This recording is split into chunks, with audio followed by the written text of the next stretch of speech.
Muy buenas noches, estimados participantes. Hoy estamos desarrollando la sesión número 17 del curso de contrataciones con el Estado. El tema referido es a contrataciones por encargo. El día de hoy tenemos como expositor al doctor Eric Cuba Meneses, quien es abogado y magíster en Derecho por la Universidad Nacional Mayor de San Marcos. Cuenta con estudios de maestría en Regulación de Servicios Públicos y Gestión de Infraestructuras en la Universidad del Pacífico. Es árbitro y consultor independiente, además de haberse desempeñado profesionalmente en el MIDIS, MTP, MINAM, OEFA, MINJUS, Indecopi y la Contraloría General de la República.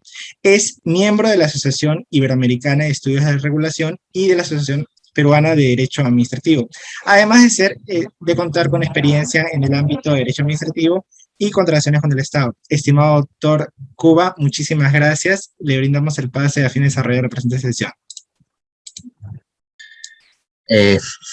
Muchas gracias, Fabián, por la presentación, y muchas gracias a la organización de B-Lawyer por esta gentil invitación a este curso sobre contrataciones de Estado que ya llega a su fin. Me parece esta penúltima sesión. Y bueno, felicitarlos también por la espectacular organización, donde han participado diversos amigos, colegas, que son temas bastante interesantes, probablemente más interesantes el que me va a tocar tratar el día de hoy, pero que trataré de hacer lo más ameno posible para poder comentar este caso en particular que nos aboca el día de hoy, ¿no? Y bueno, yo lo que quería tocar el tema de hoy es justamente hablar sobre los procesos por encargo, principalmente vinculado a la exoneración de los procesos de selección que están sometidos en el Consejo del Estado, sobre todo cuando nos encontramos ante supuestos de una situación de emergencia. Y bueno, no es mi intención, y dejo esto como una advertencia al inicio de esta exposición, recitar de memoria todo lo que se ha establecido en la ley de contratación del Estado, porque para todo el caso ustedes leen su norma y terminamos la charla aquí, porque la ley de contratación del Estado cambia. Cada gobierno, desde que he ingresado a la universidad hace muchísimos años, ha sacado su ley de contratación del Estado. El actual gobierno que está a punto de terminar también me parece que quiere sacar su ley de contrataciones del Estado. Probablemente el gobierno que tiene el 28 de julio saque su ley de contrataciones del Estado. Entonces las leyes cambian, pero lo que no va a cambiar son aquellos conceptos jurídicos que van a permanecer, que podrán cambiar. Puede ser que cambien un asimismo por un además, pero en sustancia son lo mismo.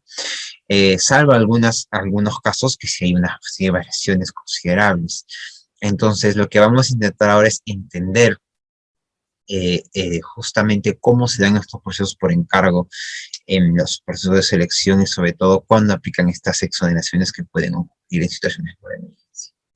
Entonces, cuando hablamos de exoneraciones, probablemente es uno de los temas más sensibles que hay en toda la contratación pública, ¿no? Porque la exoneración, por ejemplo, consiste en la concurrencia de que hayan determinados requisitos que son exigidos por la norma, los cuales van a habilitar a una entidad a eximirse de la obligación de convocar un proceso de selección convencional, realizando, por el contrario, una contratación de manera directa.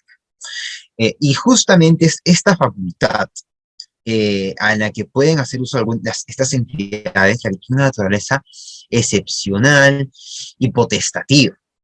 ¿Por qué decimos que es excepcional? Porque solo está habilitado a eximirse de un proceso convencional de selección el contratista cuando se cumplen los presupuestos que están establecidos en la Ley de Contrataciones del Estado. Y además es potestativa porque, contrariamente a la obligatoriedad que implica un procedimiento de selección, o recurrió a una serie de catálogo de procesos que nos ofrece la ley, queda a criterio de la entidad realizarla o no, ¿no? Entonces, esta figura incluso se encuentra recogida en la normativa sobre contrataciones del Estado. ¿Y dónde la vamos a poder encontrar? La vamos a encontrar en su artículo 27, que nos habla que excepcionalmente las entidades pueden contratar directamente con un determinado proveedor, cuando se contrata con una entidad, situación de emergencia, situación de desabastecimiento, Fuerzas Armadas, entre otros supuestos que están bien establecidos en la norma y que no es mi intención repetirlos de memoria, ¿no? Además de ello, eso lo tenemos que tener en concordancia con el artículo 77 de la Constitución Política del Perú, que establece que las obras y la adquisición de suministros, como la utilización de los fondos o recursos públicos, se ejecutan obligatoriamente por contrata y licitación pública, así como también la adquisición o la enajenación de bienes, la contratación de servicios y proyectos cuya importancia y cuyo monto señala la ley de presupuesto se hace siempre por concurso público. Entonces, la ley establece el procedimiento, las excepciones y las respectivas también responsabilidades que pueden haber al momento de aplicar esta norma.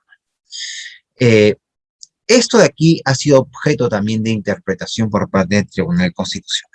De hecho, en una sentencia del año 2004, el Tribunal Constitucional ha señalado, por ejemplo, en buena cuenta, que justamente la función constitucional de esta disposición es de determinar y a su vez garantizar que las contrataciones estatales se efectúen necesariamente mediante un procedimiento que ellos llaman peculiar, que asegure que los bienes, servicios u obras se obtengan de manera oportuna, con la mejor oferta económica, técnica y respetando principios tales como competencia, trato justo igualitario, entre otros potenciales. Es decir, en conclusión, su objeto es lograr el mayor grado de eficiencia en las adquisiciones o enajenaciones efectuadas por el sector público, en este caso materializados en el Estado, sustentando en el activo rol de los principios que el propio tribunal va a señalar, ¿no? Con la finalidad de una sola cosa, y así me generan cuál es, porque es que nosotros pretendemos que hayan concursos públicos para poder evitar la corrupción y la malversación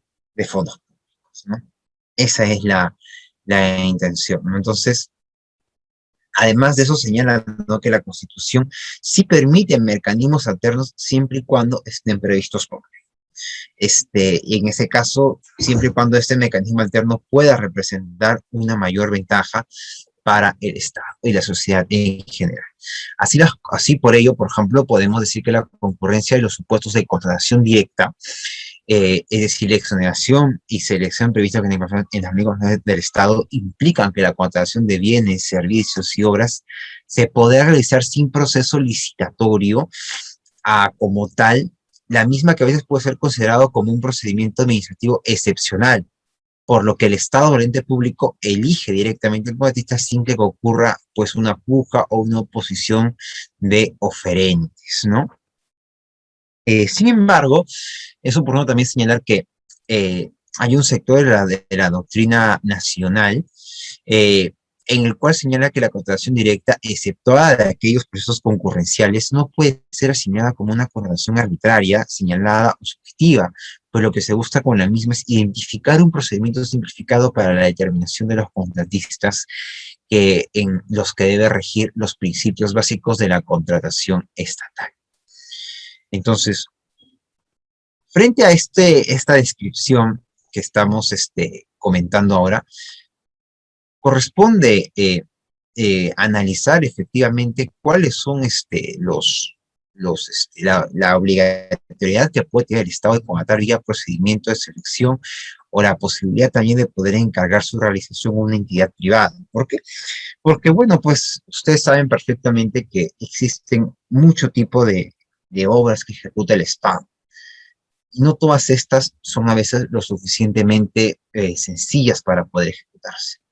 Algunas son obras que requieren una alta especialidad, una alta demanda de conocimiento técnico que no tiene el sector público. Entonces para ello, muchas veces lo que hay que hacer es recurrir a un tercero para que pueda realizar esto, usualmente un organismo internacional. Como hemos señalado, la función de esto la sustentación legal de esto está en el artículo 76 de la Constitución Política del Perú, ¿no? Y también en el fundamento que hemos señalado, pues, que en la interpretación que ha brindado el Tribunal Constitucional. Entonces, la normativa, en general, algo que tienen todas las normas de contratación en el Estado que han venido de un momento a otro, conforme ha pasado el tiempo, es que sí, pues existen una serie de procedimientos que están establecidos en el Código del Estado, la licitación pública, concursos, adjudicaciones, etcétera, etcétera, etcétera, ¿no? Pero estos procedimientos constan de 3 etapas que están claramente diferenciadas, como ya probablemente lo han visto los otros colegas de este curso, los actos preparatorios, el procedimiento de selección y la ejecución contractual. Entonces, estas etapas son normalmente realizadas por cada una de las entidades a fin de cubrir sus necesidades de bienes, servicios u obras, es decir, que de acuerdo al marco normativo existente, de modo general, todas las entidades que conforman el Estado llevan a cabo internamente acciones conducentes a contratar según sus necesidades. Entonces, sin embargo, la Ley de Contrataciones del Estado ha previsto en su norma que pudiesen haber otras, incluso entidades que se puedan encargar al sector público-privado, nacional o internacional, de la realización de sus procedimientos de selección, ¿no? Y esto justamente está establecido en la norma. Por ejemplo, tenemos en el artículo 6, ¿no? El artículo 6, 6.3, excepcionalmente también pueden encargarse las actuaciones preparatorias y procedimientos de selección a los organismos internacionales debidamente acreditados con previa autorización expresa, siguiendo las condiciones de transparencia, auditabilidad y rendición de cuentas. Y el reglamento sobre los requisitos en que se deben cumplir los periodos contractuales, además de condiciones para efectuar el encargo. Tales procedimientos de selección deben ser acordes con los principios que rigen la contratación pública y con los tratados o compromisos internacionales que incluyen disposiciones sobre contratación pública suscritos por el Perú, ¿no? Y eso está acá. Definitivamente, incluso también está recogido en el reglamento, ¿no? Sobre todo cuando podemos ver que por razones principalmente económicas o de la especialidad, o en el objeto de la convocatoria, una entidad puede encargar a otra entidad público-privada este tipo de procedimientos siempre y cuando cuente de por medio con la autorización expresa. Tenemos, por ejemplo, una opinión del organismo supervisor de las contrataciones del Estado del año 2014, donde se advierte, por ejemplo, que el encargo al que se refería en la ley de contrataciones vigente en ese momento, es aquel que tiene por objeto el desarrollo del procedimiento de selección mediante el cual se determinará el proveedor que celebrará un contrato con la entidad encargante para abastecer de los bienes, servicios u obras necesarios para el cumplimiento de sus funciones. Ello se concreta a través de la suscripción de un convenio institucional con la entidad u organismo internacional, es decir, el OCE, por ejemplo, hay solicitado que se tiene que celebrar un convenio y constituye una herramienta que siempre va a ser, siempre que se verifiquen las razones económicas o de especialidad de la convocatoria, las entidades pueden utilizar para satisfacer de manera adecuada y oportuna todas sus necesidades, ¿no? Entonces, en mérito a eso justamente es que se pueden llevar a cabo este tipo de procesos, ¿no? Lo que hemos estado señalando. Entonces, comprendiendo que ya existe esta posibilidad, tenemos que entender cuál es el alcance del encargo que puede tener un procedimiento de selección. Entonces, como hemos dicho en líneas generales, que el encargo de la realización del proceso de selección corresponde a determinar el alcance, corresponde a un fin ilícito de la norma, sobre todo a la convocatoria para poder adquirir bienes que por razones de economía o necesidad pueda contar la entidad, tenemos que tener en consideración también las opiniones del OCE. Y el OCE, por ejemplo, también ha señalado, como hemos dicho hace unos momentos, las diferentes etapas, ¿no? Entonces, de acuerdo a ello y a la opinión vinculante del OCE,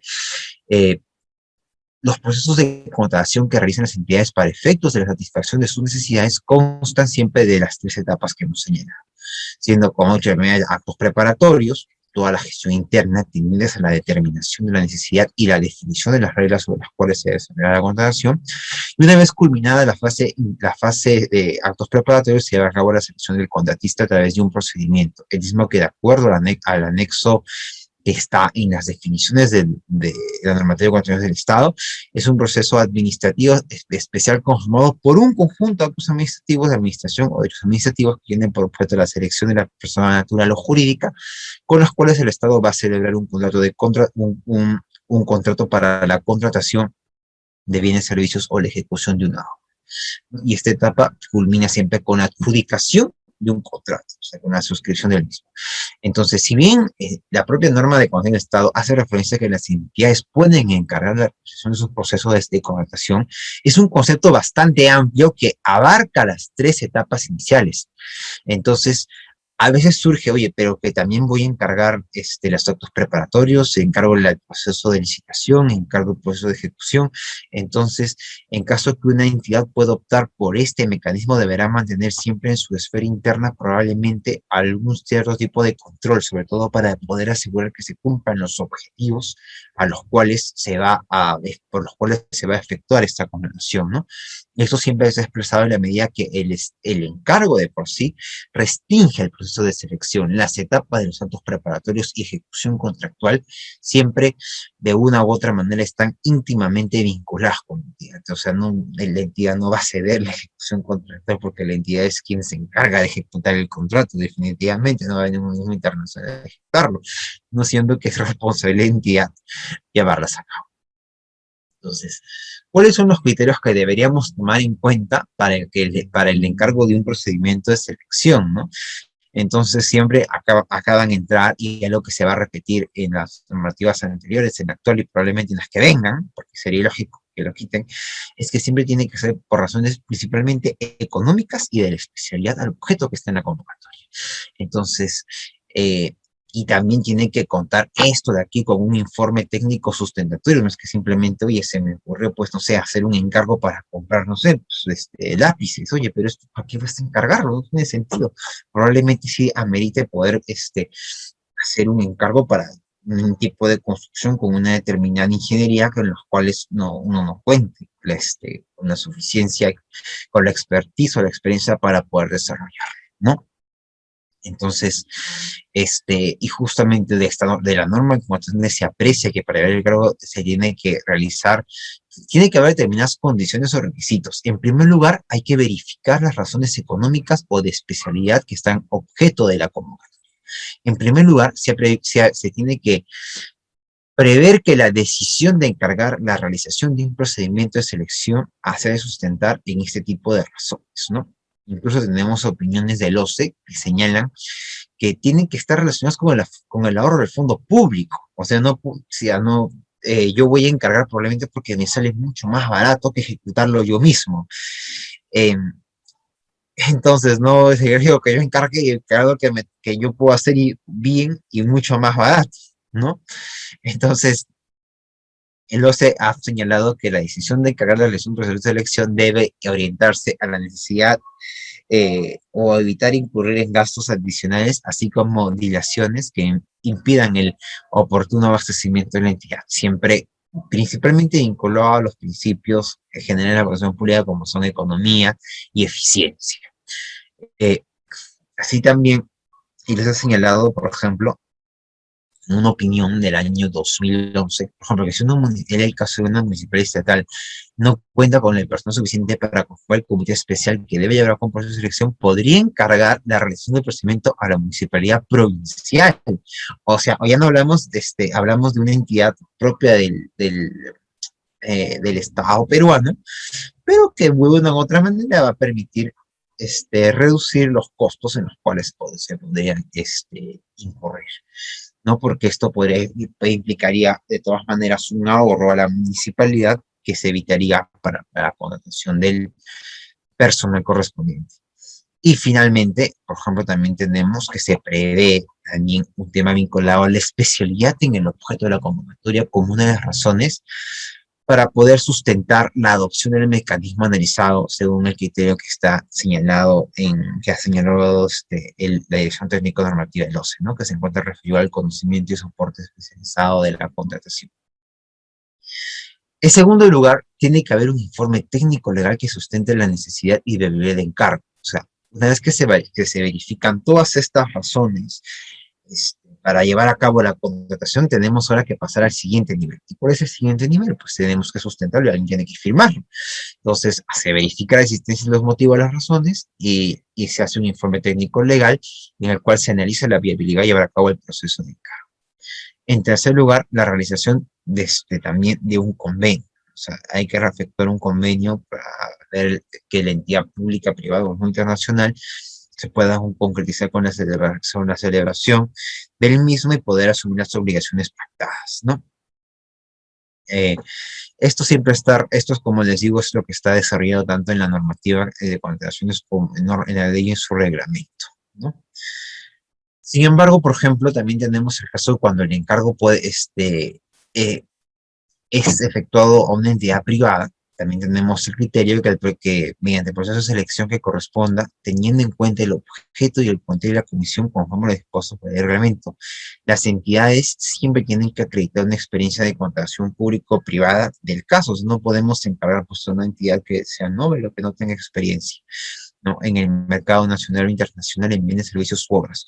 Oiga usted, no sé, necesito construir unas cárceles megapenales y, y resulta que el organismo, la entidad internacional no tiene experiencia. Eh, Construyendo cárceles, solicitando condiciones de cárceles, no sé, ¿qué les voy a dar a ellos? No sé si me dejo entender, o una planta nuclear, o una hidroeléctrica, o no sé, algún proyecto de ingeniería compleja. Entonces, oye, ¿sabes qué? Necesito llamar a los especialistas, más que vengan a poder efectuar este tipo de connotaciones, ¿no?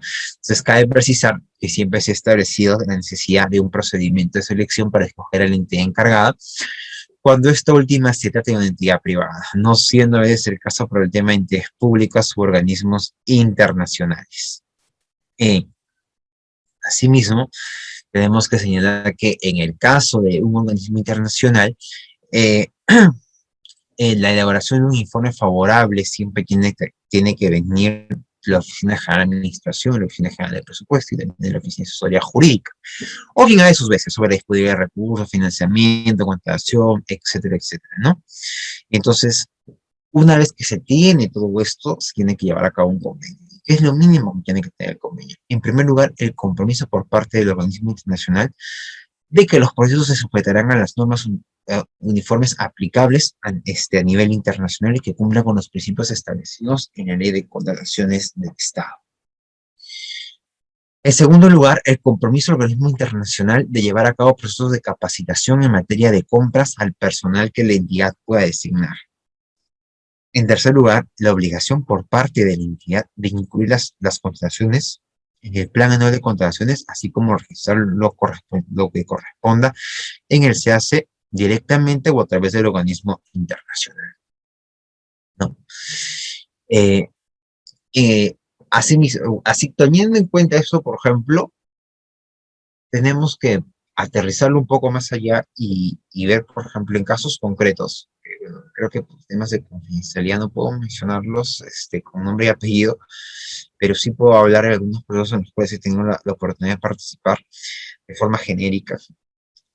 Si, por ejemplo, hay algunos principios que se justifiquen la posible suscripción para realizar los procedimientos de licitación por encargo a un organismo internacional y determinar si esto es lo más beneficioso para la entidad, la contratación y para la contratación de estas ejecuciones, de estos encargos para realizar determinadas obras, ¿no?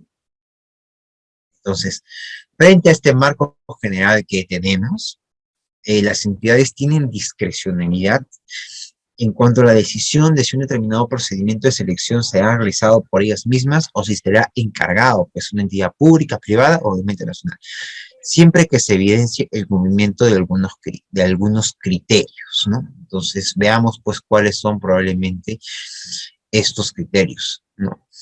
Y en primer lugar, para eso tenemos que entender que primero que el objeto de la convocatoria tiene que estar relacionado con los fines, tiene que respetar el principio de legalidad.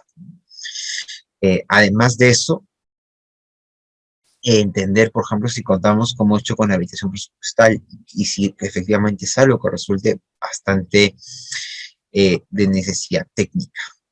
Y además de eso, entender que estamos frente a actuaciones discrecionales de los órganos de las entidades públicas. Y cuando hablamos de una actuación discrecional, hay un principio que es importante tenerlo en cuenta, el principio de legalidad, ¿no? Este principio parte de que ante el silencio del derecho positivo, la autoridad no puede apelar a la máxima.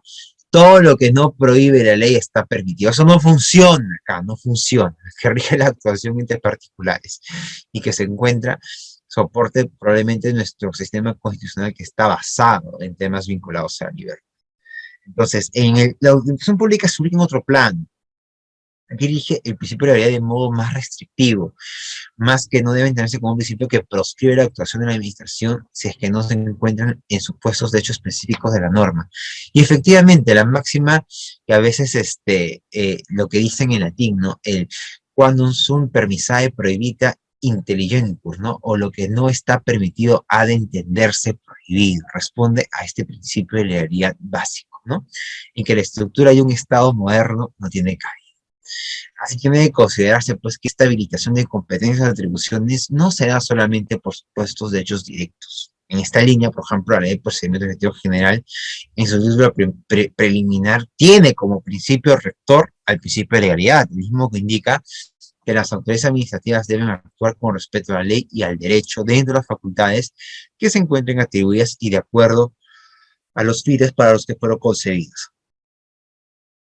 Entonces, si bien el texto no es del todo a veces didáctico, ¿no? Confirma lo que a veces la doctrina comparada en cuanto a lo que es el principio de realidad, debía en realidad denominarse como un principio de juridicidad y que de hecho así estaba recogido, por ejemplo, en el anteproyecto de ley de base de la administración pública, porque no solo implica la ley, sino el cumplimiento de los principios generales del derecho. Por ello, este principio de legalidad no se agota en los supuestos habilitantes específicos, dado que la administración goza también de las facultades conferidas mediante los denominados conceptos jurídicos indeterminados y mediante actos discrecionales. Estos conceptos jurídicos indeterminados, por su parte, a veces son todas aquellas nociones expresadas en normas jurídicas que tienen a priori un cierto margen de imprecisión, margen que se denomina halo del concepto. Por ejemplo, podemos citar aquí la reflexión del profesor Marín Hernández, quien nos decía, por ejemplo, que los conceptos jurídicos indeterminados aluden a una realidad cuyos límites no es posible precisar completamente a través de un solo enunciado, ¿no? Aunque sí puede afirmarse que a veces pueden intentar como delimitar un supuesto serie de supuestos concretos. En esta misma línea, el maestro García Enterría y Tomás Ramón Fernández, ambos precisaron que la técnica del concepto jurídico determinado a que la ley refiere es a una esfera de la realidad cuyos límites no parecen a veces estar bien precisados según un enunciado.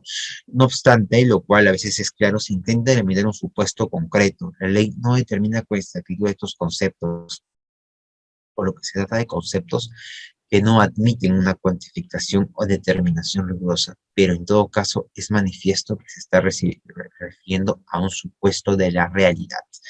No obstante que la determinación del concepto admite ser precisado en el momento de la aplicación. Justamente este concepto de la discrecionalidad de la administración pública a veces tradicionalmente se puede entender que ha defendido las potestades o los actos administrativos discrecionales por encontrarse con las facultades o los actos reglados, para significar que mientras tratándose de esto, la administración se vea limitada al constatar la ocurrencia de las circunstancias que configuran el supuesto de hecho normativo para aplicar la correspondiente consecuencia jurídica. Entonces, por ello, la discrecionalidad es esencialmente una libertad de elección entre alternativas igualmente justas, o si se prefiere, entre indiferentes jurídicos, porque la decisión se fundamenta normalmente en criterios extrajurídicos, no incluidos en la ley y remitidos al juicio subjetivo de la administración. Entonces, de conformidad con lo que hemos estado comentando, podemos señalar que la discriminación administrativa consiste en la potestad que le otorga la ley a la administración para poder elegir entre varias opciones, todas igualmente válidas al momento de efectuar una decisión. Y es preciso por eso que los actos discrecionales de la administración pueden verificarse de manera explícita o implícita, es decir, los enunciados en el derecho positivo y a los que de forma tácita se desprenden de él, y los explícitos, es decir, los previstos en la ley, están definidos en cuanto a sus condiciones básicas de ejercicio, de existencia misma de la potestad, su extensión, la competencia del órgano, y en fin. Esto a veces puede, este último puede irse implícito en los restantes elementos que pueden ser arreglados eventualmente por ocasión de ejercicio de la potestad, la forma de ejercicio del procedimiento y por último, en el fondo, la potestad misma, ¿no? En cambio, tenemos, por ejemplo, la discrecionalidad implícita. Y esta discrecionalidad implícita fluye del texto legal que se refiere principalmente a su existencia, ¿no? Entonces, este control de la discrecionalidad es justamente el rol que tienen los principios generales del derecho y del derecho administrativo. Entonces, es el ejercicio de las facultades discrecionales que no puede asimilarse con una mera arbitrariedad. Entonces, para nosotros, ir cerrando el círculo y no marearlos con tanta teoría, porque lo que yo justamente al inicio de esto quería es que puedan entender cuál es el fundamento, por qué de una u otra manera las entidades hacen encargos, o por qué exoneran en situaciones de emergencias, o por qué en situaciones de emergencia pueden realizar determinados encargos de procedimiento de selección. Y no es únicamente leer la norma. Intentemos comprender qué hay detrás de la norma, cuáles son los principios o los fundamentos teóricos constitucionales, porque nace de ahí, que han ameritado poder efectuar, poder regular este tipo de acciones administrativas. Y tengo que ir corriendo porque ya veo que he hablado media hora y que hay que terminar oportunamente. El principio de razonabilidad es un principio importantísimo en este tipo de procedimientos. Y aquí, por ejemplo, ¿de dónde lo vamos a sacar? Está pues en nuestra ley de procedimiento administrativo general. El principio de razonabilidad de decisiones de la autoridad administrativa, cuando creen obligaciones que puedan calificar como infracciones, pueden imponer sanciones o hacer restricciones. Entonces, esto de ahí hay que concordarlo con lo que está señalando en la Constitución del Estado, en el cual también se contempla este principio, ¿no? Conforme el cual todos los procesos de acción deben ser razonables. O sea, tú no puedes comprar cosas irrazonables. Es algo muy lógico, pero hay que ponerlo porque a veces ocurre. Eh, en términos cuantitativos y también cualitativos, porque de por medio que está el interés público. Entonces, de acuerdo a ello, por razonable que dice que todo aquello que puede estar arreglado a lo justo o conforme a la razón, no mediante la cual la administración debe mantener la debida proporción, ¿no? Incluso el Tribunal Constitucional ha señalado que la razonabilidad implica que el acto estatal debe mantener su justificación lógica. En segundo lugar, un segundo principio muy importante para efectuar el encargo es el tema de la transparencia, porque hay un gran consenso de la doctrina nacional y extranjera que es uno de los principios más importantes en materia de contratación pública, el de transparencia, donde toda contratación debe realizarse sobre la base de criterios y calificaciones objetivas, sustentadas y accesibles para los postores, ¿no?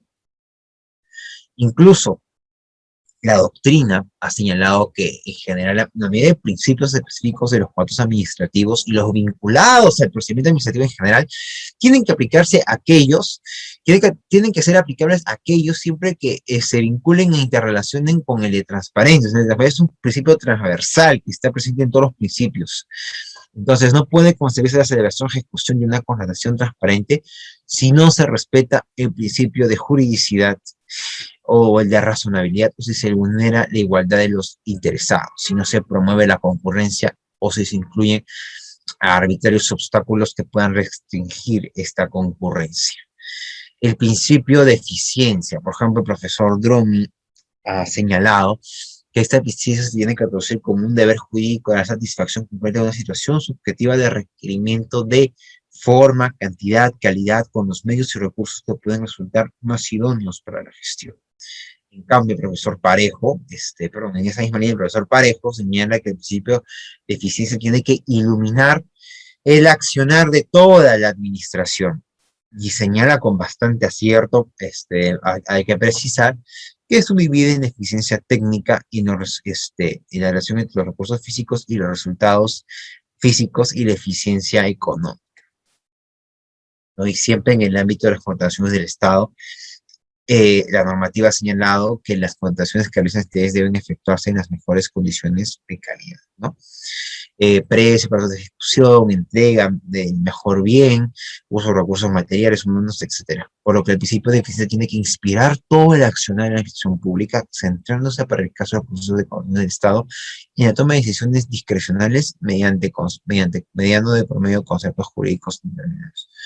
Otro principio es el de tutela del interés público, en el cual este principio habla sobre la prevalencia del interés público sobre el interés particular. Para ello no implica una posición excluyente como si se tratara de dos cosas diferentes, siendo uno superior respecto a otro, sino que por el contrario, estos intereses son de igual categoría, existiendo una diferencia de orden cualitativo, ¿no? En este caso, por ejemplo, cuando hablamos, por ejemplo, del encargo y aterrización de estos principios, si estamos frente a una obra de alta complejidad, hay que evaluar si con la aplicación de la figura del encargo se puede optimizar en mayor medida todos estos principios que han sido enunciados. Entonces, eh, frente al análisis que hemos hecho, podemos ir concluyendo para ir cerrando y cerrando en los 40 minutos que se han solicitado, que en general esta disertación lo que buscaba es señalar que la necesidad de justificar una decisión discrecional, la administración debe recurrir a los principios generales del derecho administrativo, ¿no? Y se destacan también la presencia de 4 principios razonables, indispensables: razonabilidad, eficiencia, transparencia y tutela del interés público, sobre todo sobre los cuales tiene que actuarse la posible competencia discrecional de la administración. Entonces, hay que, por ejemplo, tener en cuenta, hacer una comparación, por ejemplo, que en la selección, por ejemplo, por encargo, se tendría que constatar que el organismo internacional o nacional a quien se le vaya a hacer el encargo tiene que contar con un soporte logístico y conocimiento técnico en el objeto de la convocatoria, en la medida que tiene experiencia en la contratación de obras relacionadas con establecimientos eh, que puedan ser objeto de la convocatoria misma, ¿no?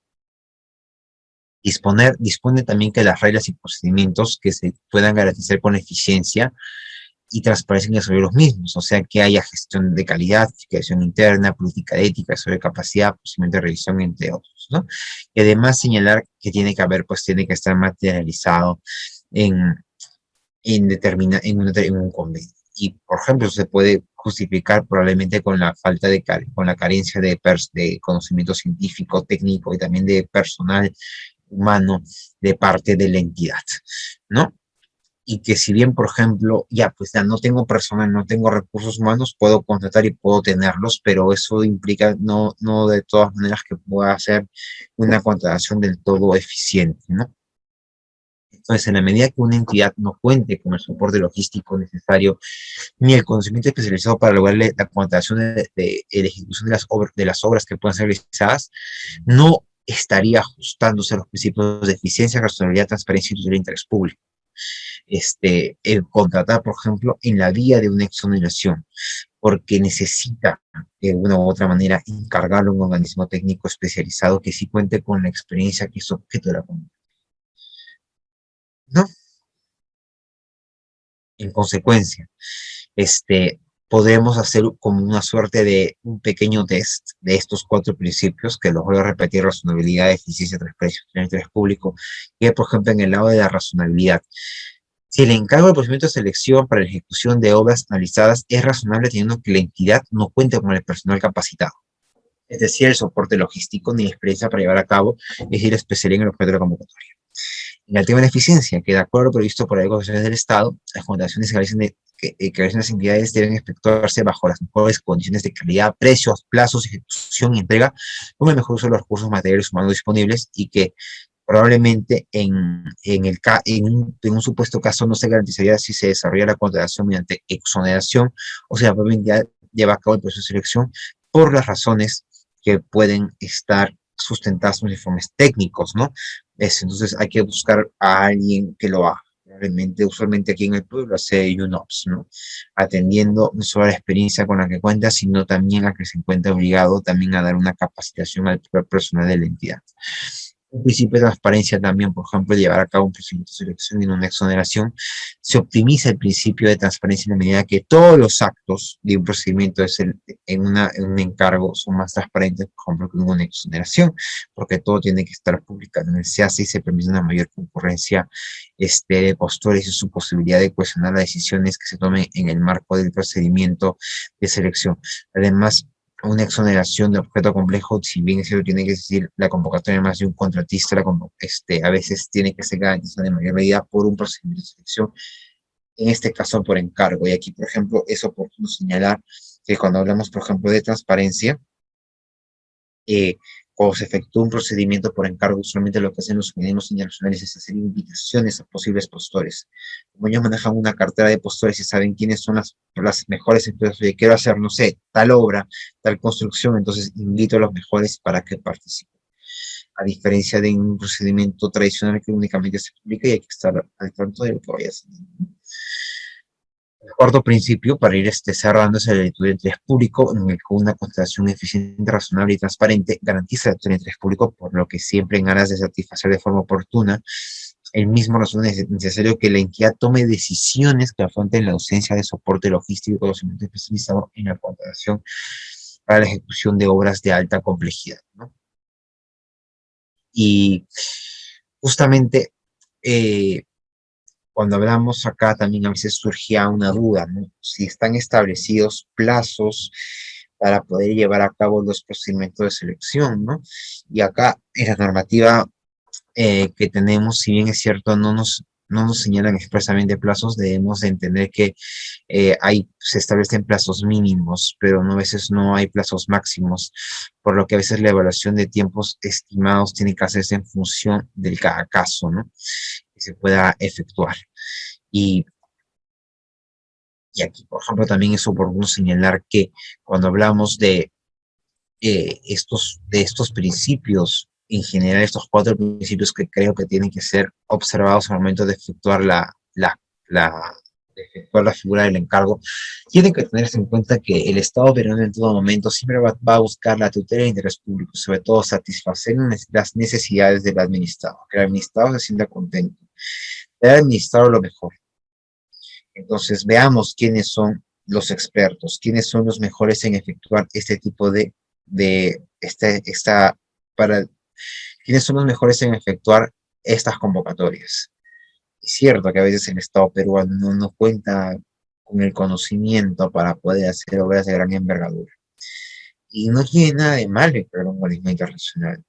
Al contrario, particularmente creo que es una figura muy importante porque tú cuando encargas a un organismo internacional no únicamente van a licitar la obra, sino que hay una transferencia de conocimientos hacia los servidores de la entidad. Entonces, probablemente el Estado peruano gana conocimientos, gana experiencia para que en una siguiente oportunidad sean ellos mismos los que puedan efectuar la contratación por encargo. También hay que señalar, por ejemplo, algo anecdótico. En la ley de contrataciones del Estado, me parece que fue en el año 2011, el gobierno de Ollantumala, creo que fue, se quitó el encargo, ya no había más encargo. En el anterior sí estaba, y luego lo quitan. Entonces, y ahora que ya no se puede, y luego la restituyeron. ¿Por qué? Porque a veces se señalaba cómo el Estado puede dejarle a otras personas o a terceros que efectúen eh, que hagan su función. Y en definitiva no era lo que se estaba, no era lo que se estaba buscando, ¿no? Sino lo que el encargo lo que tenía por finalidad era poder efectuar una contratación más eficiente. Pero bueno, luego entendieron del problema y lo restituyeron y actualmente el encargo está vigente en la normativa de contrataciones del Estado. Y es una figura muy importante. Como les vuelvo a repetir, en muchas oportunidades la figura del encargo, tenemos varias obras que han sido ejecutadas, perdón, que han sido licitadas por organismos internacionales y están funcionando bastante bien. Y además tienen asistencia técnica en la evaluación del expediente técnico, en la licitación, y hasta incluso a veces en la parte de ejecución contractual un poco, aunque ya es responsabilidad también de la entidad, pero siempre uno recurre, en este caso, al técnico especializado. Y para cerrar, quería cerrar con esta última reflexión, ya que me pasé el tiempo, creo. Si, por ejemplo, ¿qué pasa si yo, ese es un caso real, pero no puedo decir el nombre de la entidad, ¿qué es lo que pasa si yo llevo a cabo un encargo para una mega obra y ya, pues se lleva el encargo? Y cuando termina el procedimiento de selección o por la licitación, vamos a decir lo que lleva a cabo la entidad que está efectuando el encargo, y no sé, y uno dice, ya, pues ganó la empresa A, no es que esa empresa de inmediato entra a contratar con el Estado. Y en este caso, el organismo internacional emite una recomendación.